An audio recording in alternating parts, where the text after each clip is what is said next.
They were back with topics that were asked of me and posed right before Christmas of 2016. And uh, next man up is Carlos Quintero. And Carlos was asking about my drum corps experience, what corps, how many years, if you had one, or maybe a video on double buzz and how to avoid it. So, yeah, first off, I was a drum corps fanatic. I mean, I really love the Blue Devils. I love the Crossmen. This is going back, quite a long time ago. Santa Clara Vanguard, Phantom Regiment, Madison Scouts. These are troopers. When I was in high school, I had some friends that ended up joining and auditioning for the troopers, and they got in. I didn't do it. And Spirit of Atlanta was very close to where I was growing up in Tennessee. It was wasn't that about 5-hour drive from Nashville area. And I heard a lot about the Spirit of Atlanta, and the college that I was going to the summer before my freshman year, I got wind of the fact that several guys that were already in the band, these are the people older than me, were going down to a camp in Atlanta, Marietta, Georgia, and they were going to try out for the Spirit of Atlanta. And they said, hey, you should go, because they had already heard me play, and I had already got awarded a scholarship. So you ought to go down and check it out. And I got excited. I thought, wow, that would be cool. So we drove all the way down there. These were people that I just met that were, I would get to know in the band. They were older than me. And we got down there, and I remember, first off, this is the first time I'd ever played a two-valve, I believe it was a two-valve G bugle. And, I never played one of those before, so that kind of threw me for a loop. So I ended up just wanting to play, whatever they wanted me to do on this guy, and I had to do some transposition, and that was tough. But I don't know what happened, but it was hot and humid, and just standing out there, doing some of the marching drills, and then I don't know, waiting to play what I really want to do, which is play some high notes at the time.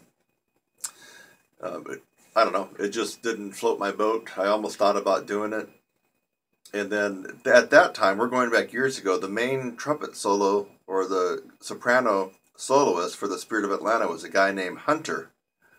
And Hunter was, I think, this old cat. He seemed old to me. He was like 21 or whatever, 20 or 21 or 22. I don't know. He was old. He seemed old to me.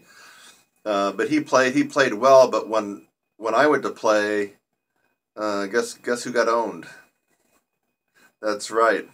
This guy that was much older than me, that had all this drum corps experience, when I opened up, baby, he got owned, and people heard what I could do, and they wanted me to come in and join Spirit of Atlanta. You got chops, doors tend to open up for you.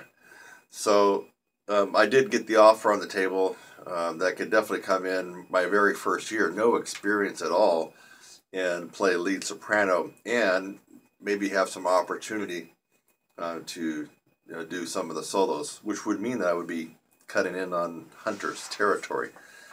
The rest of the story, Carlos, is that when I got back and I started calculating how much I needed for college and money-wise, and trying to get my chops ready to get into the whole college environment, I tallied everything up, and I thought, I can't go somewhere and not work and save money. That would be number one. But number two, I can't go somewhere where I got to pay money. I'm paying out money. I'm not just not making any money. I'm paying out.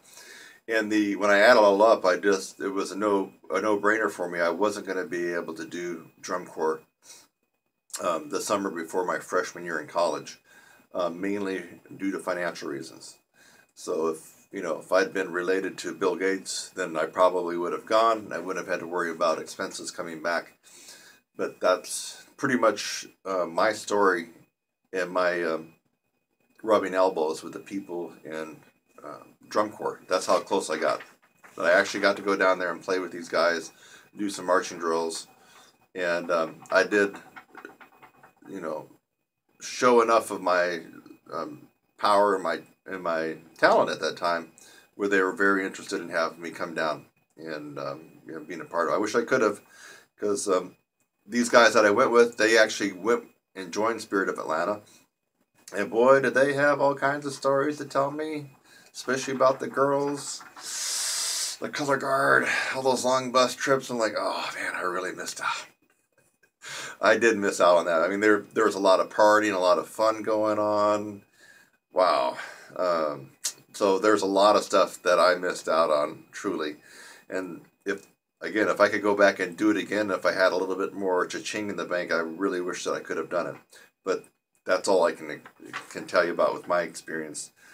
Video on double buzz, that's a whole other topic, but double buzz basically is you're probably playing on the wrong mouthpiece, or you fatigued out your chop so much that your lips aren't firm enough and you keep bottoming out and falling into the mouthpiece, and you get this double buzz, or you bottom out, or you're playing again on the wrong mouthpiece and you're not fatigued, but your lips are half bottoming out of the mouthpiece, and that's why you're getting this double buzz.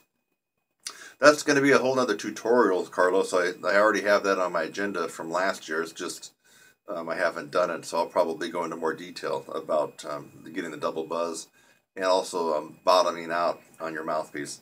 A lot of times it's the wrong mouthpiece. A lot of times it's a combination of the wrong mouthpiece plus you've blown your wad. A lot of times it's from playing too loud. You're playing too loud, what happens is your lips plump up, they become inflamed, they thicken up, and even if the mouthpiece was right for you, well, now you've been playing too loud, and so your chops aren't sealing into the mouthpiece, or maybe too much is going to the mouthpiece because they've thickened up, and that's why you're also bottoming out or getting that double buzz. So, Carlos, thanks for asking that question and posing that topic. I hope you found that interesting. I'm Kurt Thompson. Those are my stories, and I'm sticking to it. Thanks again for watching this video. I hope that you got something out of it. Sometimes I make a video just to make you laugh. A lot of times I make a video to educate you on something and maybe even help solve a problem. So I hope something like that occurred for you in this video. And while you're at it, again, subscribe, click on my website link, and go on to the next video. It's lovely out here. Have a great day.